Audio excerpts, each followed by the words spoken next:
Assalamualaikum warahmatullahi wabarakatuh. Welcome to a brand new video. My name is Arfat, and today we will continue our discussion on David BeDuhn's work, Truth in Translation. And today we're going to take a look at the Gospel of John. There's a lot of interpolations in the Gospel of John when it comes to the manuscripts, but today we will be looking into the translation, or shall I say, the mistranslation. The Greek, when you render it to English, Greek and English works in a different way, and so we will take a look at this argument from a language perspective. Again, I'm drawing materials from David BeDuhn's work here, on chapter 11, page 113. Okay. To start our exploration of the issues surrounding the translation of this verse, which is John 1:1, I give John 1:2 in the 9 translation we are comparing. Now, I'll only be concerning myself with a couple of translations here, like the KJV, for example. In the beginning was the Word, and the Word was with God, and the Word was God. The same was in the beginning with God. Okay, and the NASB, in the beginning was the Word, and the Word was with God, and the Word was God. He was in the beginning with God. The NAB, in the beginning was the Word, and the Word was with God, and the Word was God. Okay. The NRSV, the Gold Standard Edition, in the beginning was the Word, and the Word was with God, and the Word was God. He was in the beginning with God. Okay. The NIV, in the beginning was the Word, and the Word was with God, and the Word was God. He was with God in the beginning. We will devote our primary attention to the third clause of verse 1, kai theos and ho logos. Okay, the word for word translation is, and God was the Word. Okay, according to BeDuhn here, God with a small g. When we do so, we are confronted with the problem of the missing article before theos. Okay, God. Now, the article of ho logos or ho theos. Okay, if you the word ho here, if you translate it to English, it means the. It is a definite article. Okay, an indefinite article is a or an, for example. Okay, Greek has only a definite article. Okay, I'll just summarize to you what he says here. And so basically, what I've explained was that in the passage that we have, kai theos and ho logos. Okay, kai theos and God, okay, was the Word, not kai ha theos and ha logos, because that would mean and the God was the Word. Okay, there's a difference here. I'll repeat again, kai theos and ho logos. Okay, and God was the Word. God with a small g, because there is no definite article before the word theos. And so if there's no definite article, it basically means that it is a small g in the English language, to put it in a nutshell here, because again, he went into a very technical discussion here. I'll just summarize for you. If not, it would take this video will be 1 hour. Okay, we'll go through Greek grammar, so on and so forth, which is very mundane. And so if John wanted to say, I'm summarizing 3-4 pages here, basically what he says. If John wanted to say that the God, meaning the divine God, okay, God with a G, is the Word, then he would have put it as kai ha theos and ha logos. But the author of the Gospel of John never put that, meaning he is differentiating between God with a small g and God with a capital G. Okay. Now in Greek, sometimes when you translate to English, it depends on the sentence structure. Sometimes you do not need to put the God when you translate the Greek to English. For example, certain phrases, ha theos, you do not need to put the God, because if you put the God, it doesn't make sense in some of the English language, because we do have to apply English grammar as well. But that doesn't change the meaning of the text. Okay. And so John here is separating between the God, okay, and God with a small g. Now, a lot of Christians will find issues with this because this is not this argument has been going on since for a long time. They will say that, oh, you are putting a binitarian or binitarian Christology here, but you have to understand something. Professor Larry Hurtado as well states that it is a binitarian Christology. Okay? The Gospel of John, the author of the Gospel of John is trying to portray Jesus as because he lives in a world whereby there's a pantheons of God in between the divine God and human beings. Okay, the space that occupies between the supreme God, okay, which is the most top, the God Theos, okay, and between human being, the space that is in between Theos and human being is filled with pantheons of gods. Okay? And that is the understanding of the author of John, because that is the world that he lived in. Now, the author of John, he was writing, according to Raymond Brown, probably in Ephesus. And so he wasn't a Jew to begin with. He was probably a Gentile, Greek-speaking Gentile living in Ephesus, possibly. Okay, but there's no way he was a Jew, because a Jew wouldn't make this distinction.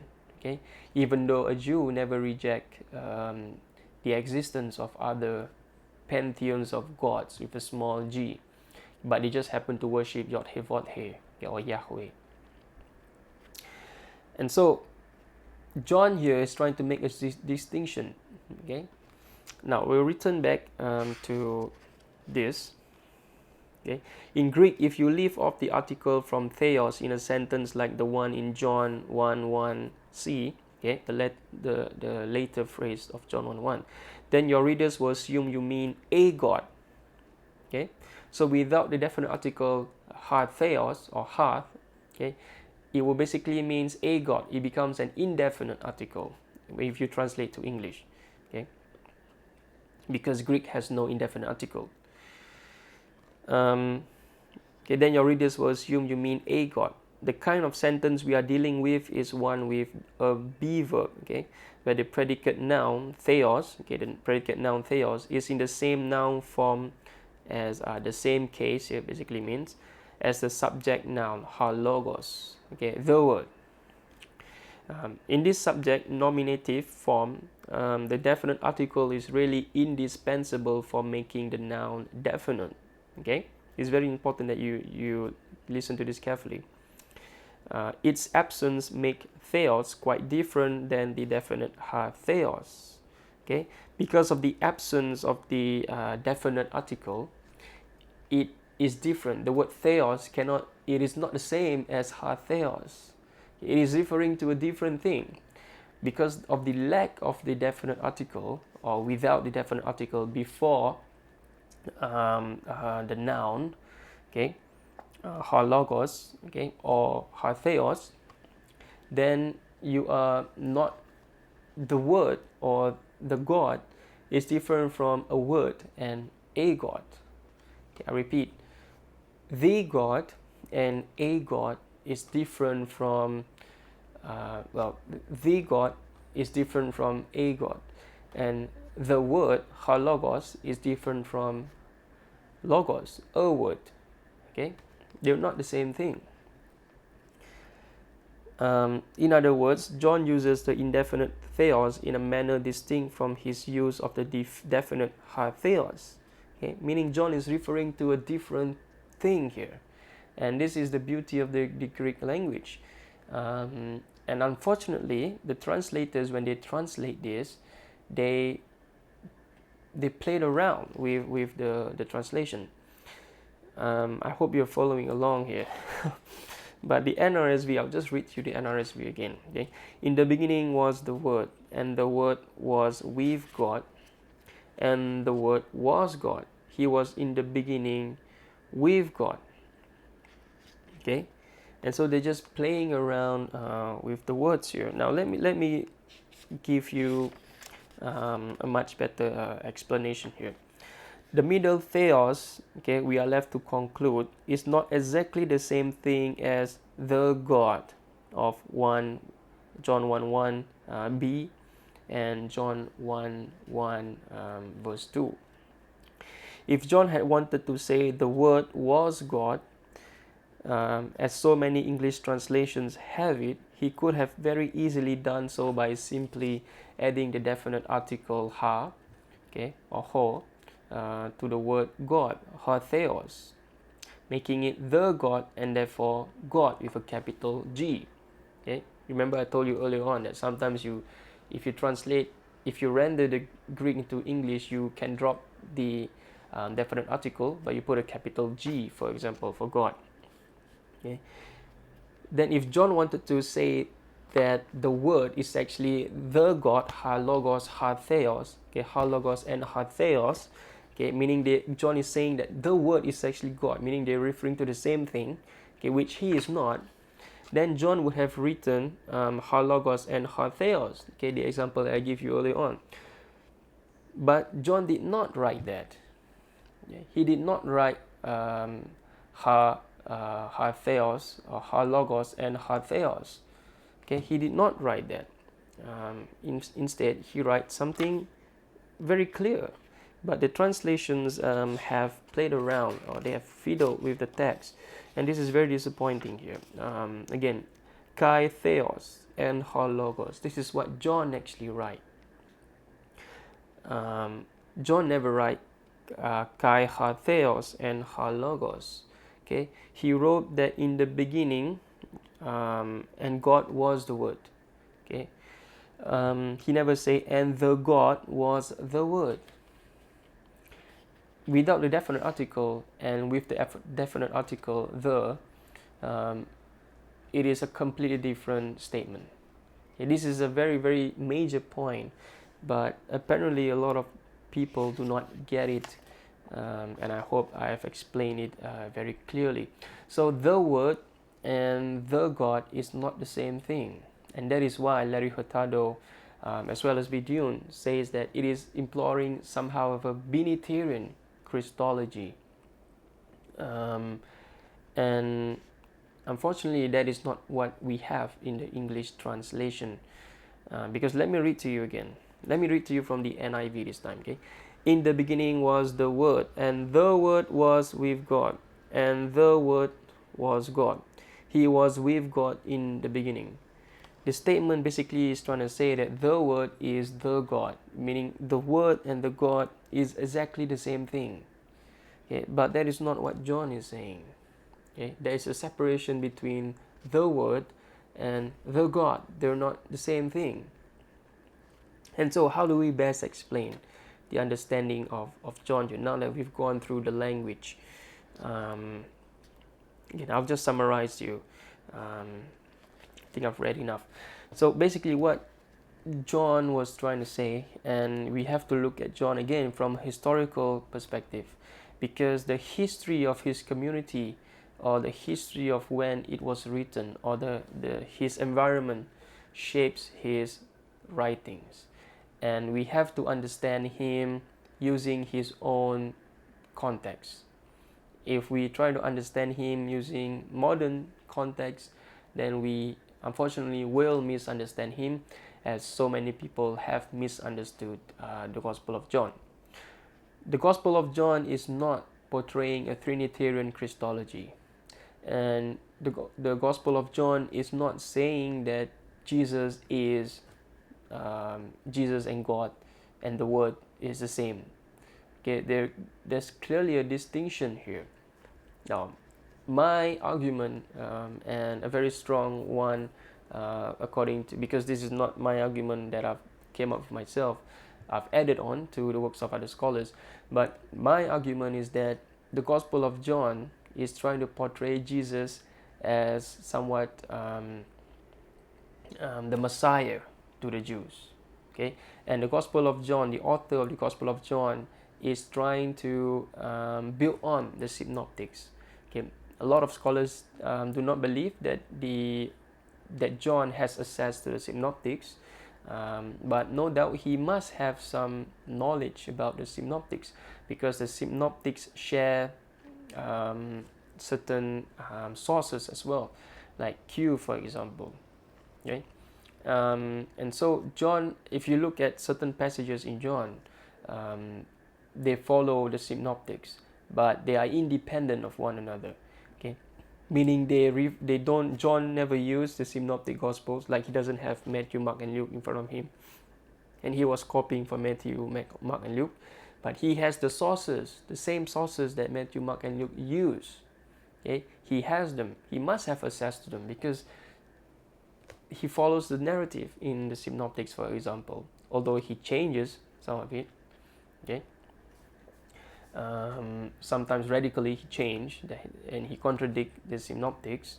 Okay, but John was trying to portray what the synoptics couldn't portray, and that is Binitarian Christology.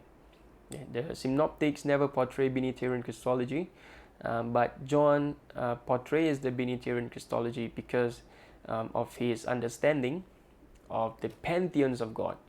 But John himself, I'm calling him John, but whoever he might be. Okay, a lot of scholars don't believe that he is John, the son of Zebedee, so on and so forth. But John was monotheistic in his approach. Okay, in a sense whereby he portrays Jesus to be separate from Theos, from the God. Okay? But at the same time, Jesus is God's quote-unquote son with a small s. Now, I don't believe God has a son, but I'm just saying that this is what John was trying to portray. And the Son and the Word and Theos, the God, they're separate beings. Okay? They're not the same person. And if you read John, for example, and the next video we will discuss ego eimi. I think that will be a very interesting discussion as well. Ego eimi, I am, the I am statement, and we're going to actually look at the Septuagint passage and how the Septuagint translate the Exodus scene, okay, whereby Moses asks God, okay, who are you, and say that I am have sent you. Tell the Israelites that I am sent you. Okay, ego eimi is used in the Septuagint as well. We're going to take a look at it. But going back on our discussion to John, John has a Binitarian Christology, and that in a sense it is monotheistic, whereby Jesus, according to John, declares that the Father and the Word is distinct person. Yet now a lot of modern people will disagree that this is monotheist. Paula Fredrickson will disagree with this as well, and they are right. Okay, I do not believe that this is monotheist as well, but this is what I'm saying, that the author of John is actually trying to portray to his readers. Okay, and so I hope this discussion has been fruitful for you. Again, this is complicated in a sense because you do need to understand a little bit of Greek grammar and syntax, so on and so forth. But I hope I've made it clear in my brief presentation here. My name is Arfat, and I'll see you on my next video. Assalamualaikum warahmatullahi wabarakatuh.